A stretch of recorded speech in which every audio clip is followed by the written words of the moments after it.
Hello dear students, MA Semester 4 Political Science।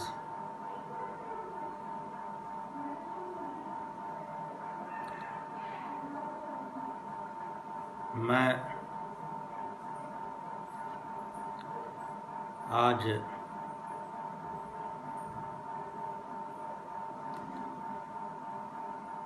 Paper 15वें के अंतर्गत जो पंचायती राज व्यवस्था है, पंचायती राज सिस्टम इन इंडिया, इस 15वें पेपर के अंतर्गत सिलेबस के अनुसार आगे बढ़ते हुए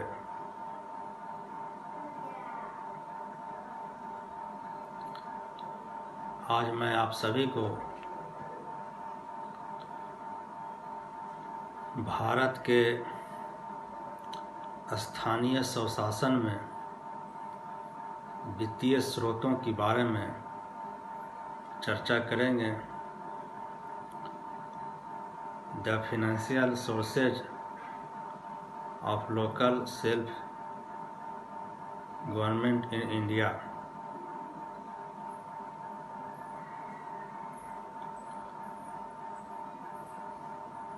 प्रिय छात्रगण,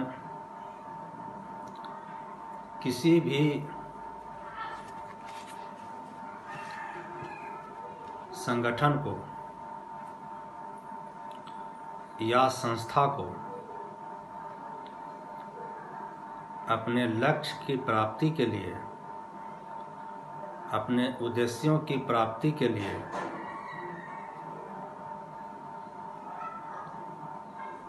धन की आवश्यकता होती है और रुपये की आवश्यकता होती है, और उसे धन जो है विविध साधनों से उपलब्ध होता है। वह अपने कार्यकलापों से लाभ कर अथवा बाहरी जो सोर्सेज हैं, ऋण या अनुदान लेकर धन प्राप्त कर सकता है। और चूंकि स्थानीय शासन में शासन शब्द जुड़ा हुआ है, इसलिए उसे अन्य किसी शासन की भांति कर लगाने और वसूल करने का भी अधिकार होना चाहिए। किंतु स्थानीय शासन और उच्चतर स्तर के शासन में तात्विक अंतर होता है। स्थानीय शासन जो होते हैं वह प्रभुत्वहीन होते हैं, अतः उसे करारोपण का जो अधिकार प्राप्त होता है वह संविधान से प्राप्त मूल अधिकार से नहीं होता। वह उन्हीं करों को लगा सकता है जिनकी जो स्वीकृति है संबंधित राज्य सरकार उसे देती है, और राज्य सरकार को इस बात की पूर्ण स्वतंत्रता होती है कि उसने करों की जो सूची स्थानीय निकायों को दी है वह उसी के अनुसार जो स्थानीय निकाय है कर लगावे। उसमें इच्छा अनुसार राज्य सरकार घटा बढ़ा भी सकती है। स्थानीय शासन को करों और शुल्कों से जो धन प्राप्त होता है उसकी जो अनुपूर्ति है वह राज्य सरकार के अनुदानों से अथवा सरकार द्वारा अन्य स्रोतों से ऋण लेकर कर सकती है। यानी कि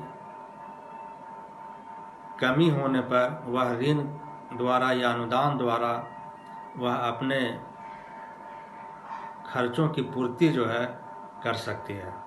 अतः स्थानीय शासन के आय के साधन अनुदान तथा ऋण होते हैं। आय के लघु साधनों में लाइसेंसी तथा अनुज्ञा पत्रों अर्थात परमिटों से प्राप्त शुल्क तथा परिवहन, बिजली आदि से यदि कोई कमाई होती है तो वह भी इसमें शामिल है। स्थानीय शासन को अनेक प्रकार के कर लगाने का अधिकार जो है राज्य सरकार देती है।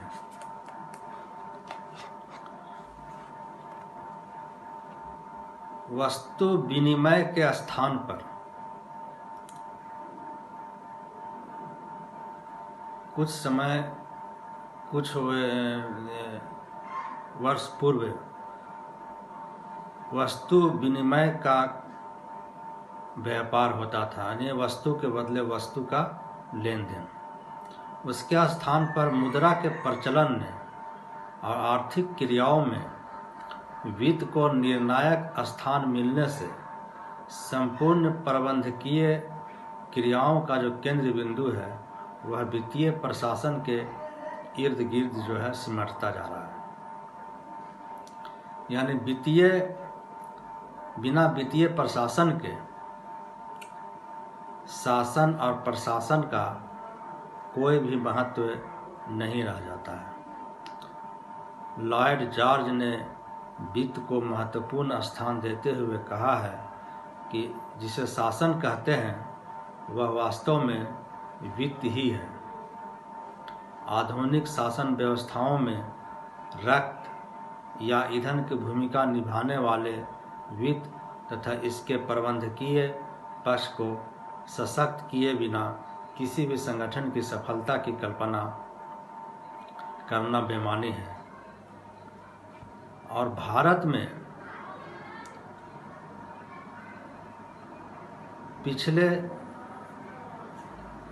दशक में पंचायती राज संस्थाओं की प्रभावशीलता या इनके कार्यकरण की जब भी चर्चा हुई है तब इनकी कमजोर वित्तीय व्यवस्था को रेखांकित किया गया है। अशोक मेहता समिति 1978 ने पाया कि 1976-77 के दौरान जहां केरल में एक ग्राम पंचायत की औसत आय 1.0 लाख रुपये थी, वहीं यह आय उत्तर प्रदेश में 1.0 हजार रुपयों से भी कम थी। इस 100 गुना अंतर के मूल में अनेक कारण विद्यमान हैं जो राज्यों की ऐतिहासिक निरंतरता, सामाजिक, राजनीतिक, प्रशासनिक तथा भौगोलिक परिवेश और अन्य पर्यावरण मुद्दों से संबंधित है। प्रिय छात्रगण, 73वें संविधान संशोधन अधिनियम के पश्चात पंचायती राज व्यवस्थाओं को संवैधानिक आधार तो प्राप्त हो गया, किंतु इन संस्थाओं की जो वित्तीय स्थिति को सुदृढ़ बनाने वाले प्रावधान जो थे उसका अभाव रह गया। वह मजबूत नहीं रह सका। संविधान की 11वीं अनुसूची में वर्णित 29 विषय पंचायती राज संस्थाओं के कार्य क्षेत्र को अवश्य इंगित करते हैं, किंतु इन संस्थाओं द्वारा विधि निर्माण एवं करारोपण संबंधी विशिष्ट सूची का पृथक से प्रावधान न होने से ये संस्थाएं जो है पूर्ण आत्मनिर्भर नहीं हो पा रही हैं। 73वें संविधान संशोधन के अंतर्गत अनुच्छेद 243 जी में इन संस्थाओं को जी6 में इन संस्थाओं को सामाजिक न्याय और आर्थिक विकास की योजनाएं बनाने एवं उन्हें लागू करने और अनुच्छेद 243 एच द्वारा उन्हें कर, शुल्क, पृथक पथकर यानी कि रोड टैक्स और फीस एकत्र करने की शक्तियाँ दी गई है। इस हेतु राज्य विधानमंडलों से यह अपेक्षा की गई है कि वे उपयुक्त कानून बनाकर पंचायतों को सशक्त बनाएं। अनुच्छेद 243 आई झा में यह प्रावधान किया गया है कि राज्य का राज्यपाल प्रत्येक 5 वर्ष पर एक राज्य वित्त आयोग का गठन करेगा, जो राज्य सरकार की निधियों को पंचायतों में वितरण करने संबंधी तथा इन संस्थाओं की वित्तीय स्थिति सुधारने संबंधी सुझाव देगा। अनुच्छेद 243 जे ज्ञान जो पंचायतों के लेखाओं के परीक्षण संबंधी प्रावधान करता है। पंचायती राज संस्थाओं के वित्तीय स्रोत क्या हैं, अब उस पर चर्चा हम लोग करेंगे।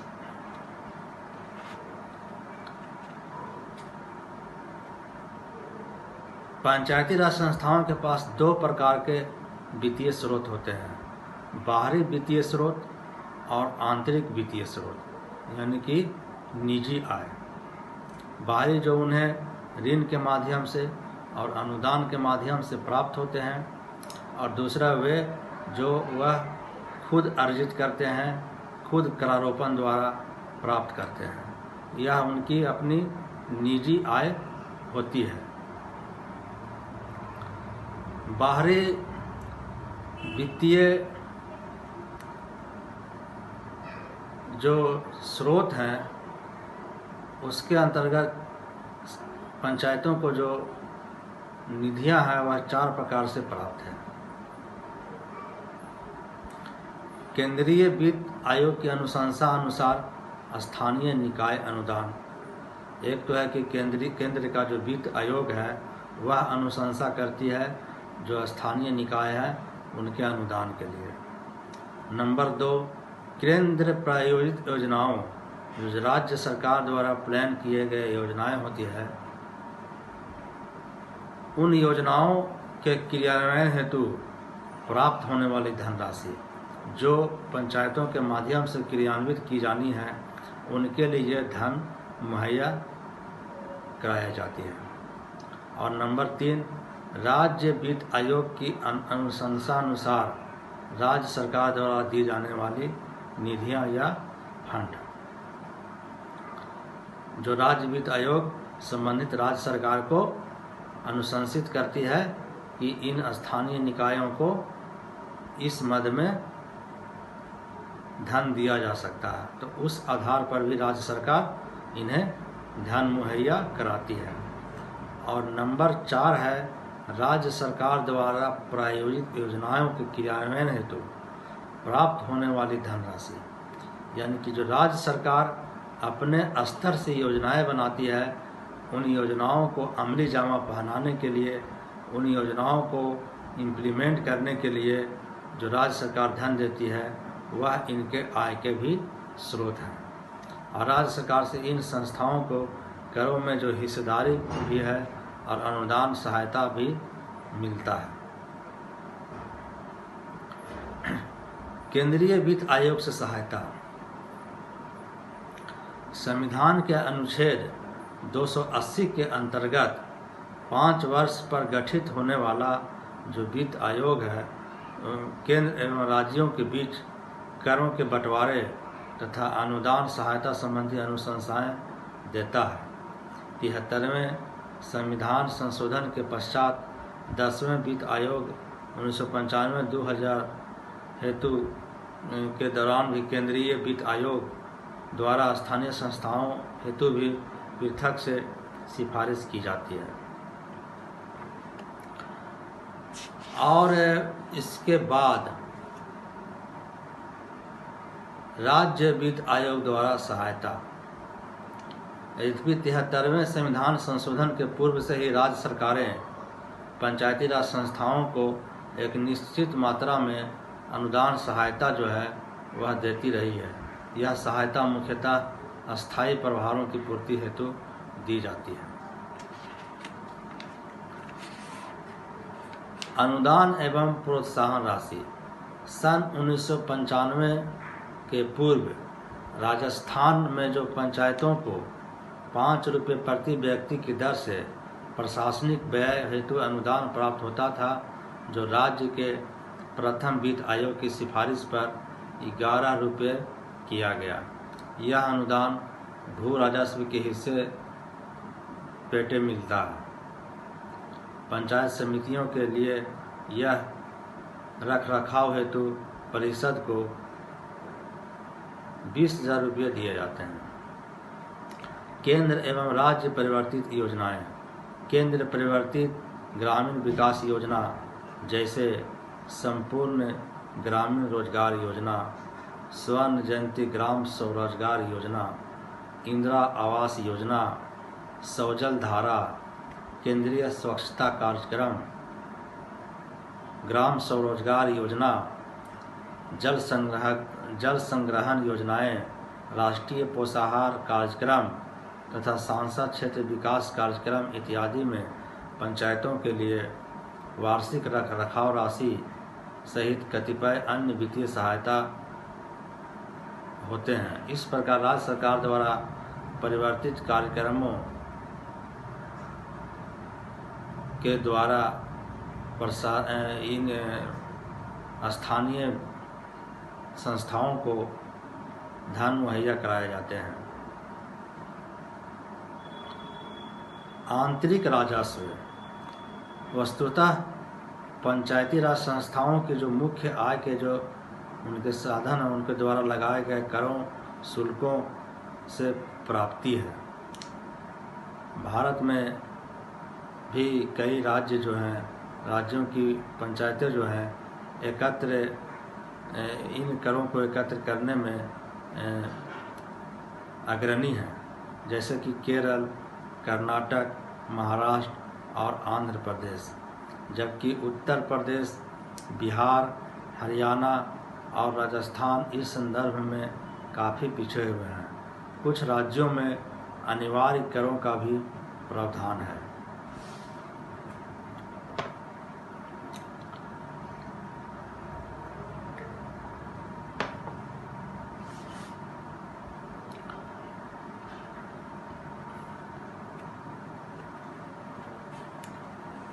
प्रिय छात्रगण, भारतीय स्थानीय संस्थाओं के जो आय के जो साधन हैं और उनकी जो योजनाओं को पूरा करने के लिए जो धन की आवश्यकता होती है, वह करों और कतिपय गैर करों के स्रोतों से होती है। सामान्यतः करों की प्राप्ति संपत्ति कर, व्यापार एवं वाणिज्य तथा लाइसेंस निर्गत करने से होते हैं। इसके अतिरिक्त ये स्थानीय संस्थाएं केंद्रीय और राज्य सरकार से अनुदान एवं ऋण के रूप में भी धन की प्राप्ति करते हैं। स्थानीय स्वशासन के इन संस्थाओं के आय के स्रोतों को हम निम्न बातों से जान सकते हैं। करारोपण, टैक्सेशन।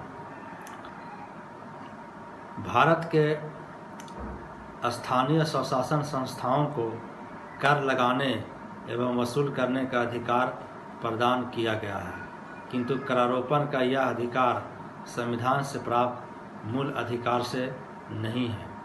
राज्य सरकार की स्वीकृति के बिना स्थानीय जो संस्थाएं हैं स्वेच्छापूर्वक कोई कर नहीं लगा सकती है। इसके अतिरिक्त राज्य सरकार को स्थानीय शासन को प्रदान की गई करों की सूची में परिवर्तन करने का भी अधिकार है। स्थानीय शासन को 66% आय जो है करों से प्राप्त होती है। करारोपण के संदर्भ में भारत में स्थानीय शासन की जो स्थिति है वह एक समान नहीं है। 1919 के भारत अधिनियम में स्थानीय सूची में निम्नलिखित कर शामिल थे: भूमि तथा भूमि के मूल्य पर कर, नंबर 2 चुंगी, नंबर 3 सीमा कर, नंबर 4 पथ कर, नंबर 5 भवन कर, नंबर 6 पशु कर, नंबर 7 परिचारकों द्वारा घरेलू नौकरों पर कर, नंबर 8 वाहन तथा नावों पर कर। नंबर 9 व्यापार वृत्ति तथा उद्यमों पर कर। और नंबर 10 निजी हाटों पर कर। नंबर 11 सेवाओं के बदले जैसे कि विद्युत कर, जल निकास कर, हाटों के उपयोग पर कर तथा अन्य सार्वजनिक सुविधाओं पर कर। ये भारत शासन अधिनियम 1919 के अंतर्गत व्यवस्था किए गए थे। वर्तमान में जो मुख्य कर हैं वह नगरीय स्थानीय स्वशासन के जो करों के जो वसूली है वह इस प्रकार है। नंबर 1 संपत्ति कर, जिसमें जल पूर्ति, सफाई, जल निकास, बिजली, कचरा हटाना आदि सेवाओं के बदले में लगाए कर भी शामिल होते हैं। नंबर 2 स्थानीय क्षेत्र में उपभोग, उपयोग या बिक्री के लिए लाए जाने वाले माल कर, जिसे सामान्यतः चुंगी भी कहते हैं। नंबर 3 वाहन कर, मोटर वाहनों को छोड़कर। नंबर 4 वृत्ति कर। भारत में संपत्ति कर राजस्व का सबसे बड़ा साधन है। तमिलनाडु, बंगाल, बिहार और उड़ीसा में इसका सर्वोच्च स्थान है।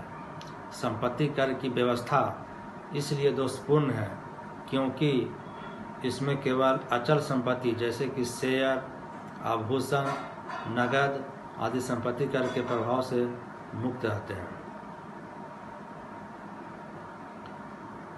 केंद्रीय सरकार की इमारतों तथा भूमि जो है संपत्ति कर से मुक्त है। ऐसा संविधान के अनुच्छेद 285(1) के अनुसार किया गया है। स्थानीय शासन के सीमित वित्तीय साधनों को देखते हुए यह व्यवस्था जो है न्याय विरुद्ध है।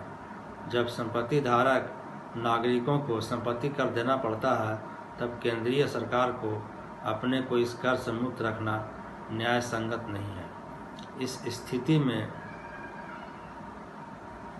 स्थानीय सुधार हेतु स्थानीय स्वशासन की केंद्रीय परिषद द्वारा अनेक बार प्रस्ताव पारित किए गए किंतु इसका कोई महत्वपूर्ण परिणाम नहीं निकल सका। वर्तमान में केंद्र सरकार केवल दिल्ली नगर निगम तथा नई दिल्ली नगर पालिका को संपत्ति कर देती है। इस संदर्भ में राज्य सरकारों की स्थिति में कोई एकरूपता नहीं है।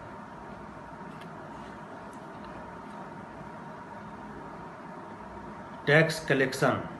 सर्वप्रथम तो स्थानीय जो शासन है कर लगाने से संकोच करती है और यदि कर लगाती है कर लगाना ही पड़ता है तो अत्यंत अल्प दर पर बहुत कम टैक्स लगाया जाता है और इसके अतिरिक्त कर वसूली की गति जो है अत्यंत धीमी होती है तथा अधिकांश कर वर्षों तक इन्हें नहीं मिलता है और बकाया रहता है। ग्रामीण नगरीय संबंध समिति रूरल अर्बन रिलेशनशिप कमेटी ने उचित ही लिखा था, स्थानीय निधि लेखा परीक्षण प्रतिवेदनों में अल्प वसूली तथा भारी बकाया के उदाहरण भरे पड़े हैं। कर संग्रहण उचित ढंग से न किए जाने के जो कई कारण हैं। निर्वाचित परिषद कर संग्रहण हेतु दंडात्मक तरीके अपनाकर निर्वाचकों के प्रभावशाली वर्गों को अप्रसन्न नहीं करना चाहती, यानी कि वोटरों को नाराज नहीं करना चाहती टैक्स लगाकर और उनकी वसूली के लिए कड़ाई करके। और कर संग्रहण के लिए जो नियुक्त कर्मचारी हैं अत्यंत निकम्मे, भ्रष्ट, आलसी होते हैं। नंबर 3 धनी लोग समय पर कर अदा नहीं करते हैं क्योंकि स्थानीय शासन का कोई कानून उन्हें हानि नहीं पहुंचा सकता।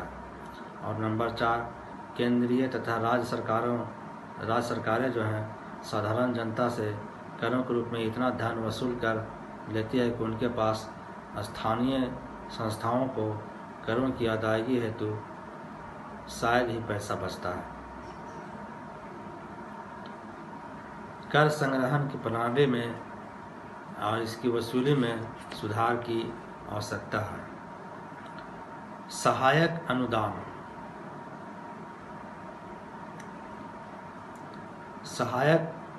सहायक अनुदान के संबंध में अहमदाबाद की नगरपालिका सहायक अनुदान संहिता समिति ने अपने प्रतिवेदन में कहा कि राज्य सरकार द्वारा दिए गए सहायक अनुदान तदर्थ होते उसके विवेकाधीन है तथा इस बात पर निर्भर होते हैं कि सरकार के पास धन निधि है अथवा नहीं। स्थानीय निकायों को अनुदान निरंतर और निश्चित रूप से मिलते रहे एवं उनके लिए दिए जाने वाले स्थानीय जो अनुदान है कम और विलम्ब से मिलते हैं।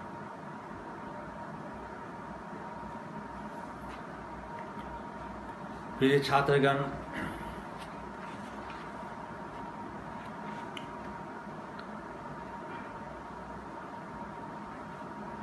स्थानीय शासन की आय का एक अन्य साधन जो है उधार ग्रहण है, किंतु इस अधिकार पर अनेक प्रशासनिक एवं संवैधानिक प्रतिबंध हैं। स्थानीय शासन की आर्थिक स्थिति संकटग्रस्त न हो जाए, इस आशंका से बचे रहने के लिए इन प्रतिबंधों की व्यवस्था की गई है। भारत में स्थानीय निकायों की उधार ग्रहण शक्ति केंद्रीय सरकार द्वारा पारित स्थानीय प्राधिकार ऋण अधिनियम 1914 के द्वारा निर्धारित और नियमित होती है। यानी कि इन्हें जो ऋण लेना पड़ता है वह भारत सरकार के एक अधिनियम है जिसका नाम है स्थानीय प्राधिकार ऋण अधिनियम 1914, जिसके द्वारा इन्हें निर्धारित और नियमित होना पड़ता है। यद्यपि राज्य सरकारों ने भी अपने कुछ नियम बना लिए, किंतु वे भी केंद्रीय अधिनियम जैसे ही हैं। यानी कि राज्य सरकार द्वारा बनाए गए ऋण अधिनियम में भी कोई विशेष अंतर नहीं है। केंद्रीय अधिनियम के प्रावधान के अनुसार धन निम्नलिखित उद्देश्यों के लिए उधार दिया जा सकता है।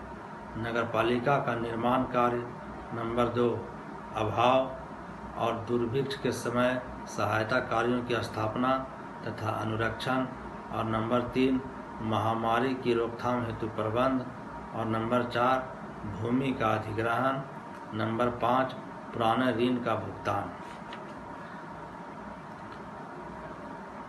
राज्य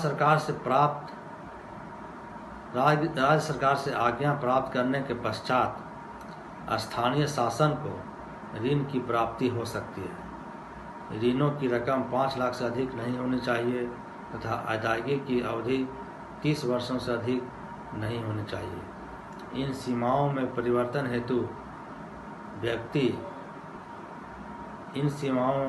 हेतु केंद्रीय सरकार की पूर्व स्वीकृति आवश्यक है।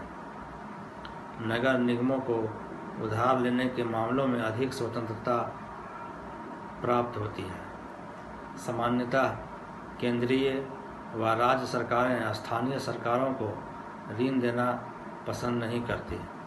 रिजर्व बैंक ऑफ इंडिया भी स्थानीय सरकारों के ऋण की मांग को संदेह की दृष्टि से देखते हैं और ऐसा विचार रखते हैं कि इन्हें ऋण देने के पश्चात शायद ही मुझे वापस मिले।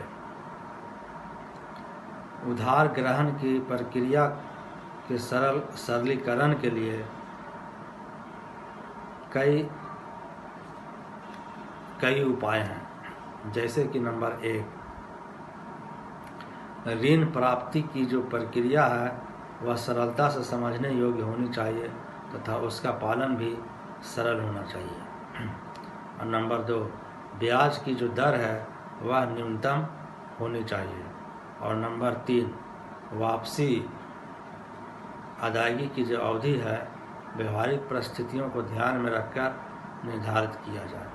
यानी कि व्यवहार में जितना समय उचित लगे उतना ही समय ऋण लौटाने के लिए दिया जाए और इसका निर्धारण परियोजना की प्रकृति और ऋण की राशि के आधार पर किया जाना चाहिए। और नंबर 4 स्थानीय निकाय द्वारा खुले बाजार से ऋण लेने पर सरकार को ब्याज सहित वापसी अदायगी की गारंटी देकर उसकी सक्रिय सहायता करनी चाहिए। इस संबंध में पंजाब स्थानीय शासन जांच समिति 1957 ने संस्तुति की थी, सिफारिश की थी कि इस बात को ध्यान में रखते हुए कि स्थानीय निकायों को जल पूर्ति, जल निकास आदि विकास कार्यों के लिए उनके अपने नाम से पूंजी मिलने की संभावना कम है, राज्य सरकार को A श्रेणी के नगर पालिकाओं द्वारा लिए गए ऋण की गारंटी देने के लिए तैयार रहना चाहिए। यानी राज्य सरकारों को नगर पालिकाओं को ऋण देने में गारंटर बनना चाहिए। जहाँ तक छोटे निकायों का संबंध है, सरकार को चाहिए कि वह उत्पादन संबंधी परियोजनाओं के लिए पर्याप्त ऋण तथा अनुदान दे। नंबर 5, राज्य सरकार का कर्तव्य है कि निकायों की सहायता हेतु एक आवर्तक निधि की स्थापना करे तथा इस निधि से नगरीय विकास कार्यक्रमों में सहायता दे, जैसे कि भूमि का अधिग्रहण तथा विकास, भवन निर्माण, विद्यमान सड़कों को चौड़ी करना और नवीन सड़कों का निर्माण।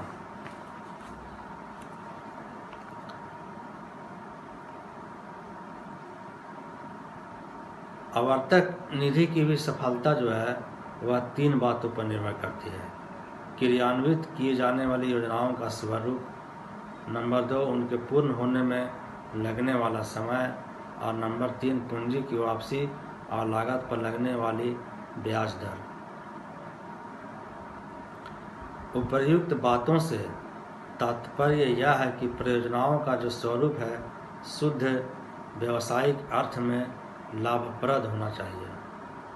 दूसरे, उनके कार्यान्वयन की अवधि कम से कम हो और तीसरे, व्यक्तिगत पूंजी की कम से कम अवधि में वापसी अदायगी हो जाए। प्रिय छात्रगण, इसमें अभी कई बातें पर चर्चा करनी आवश्यक है। आज के लिए इतना ही। हम शेष अगले क्लास में इस चैप्टर को पूर्ण करने का प्रयास करेंगे। धन्यवाद।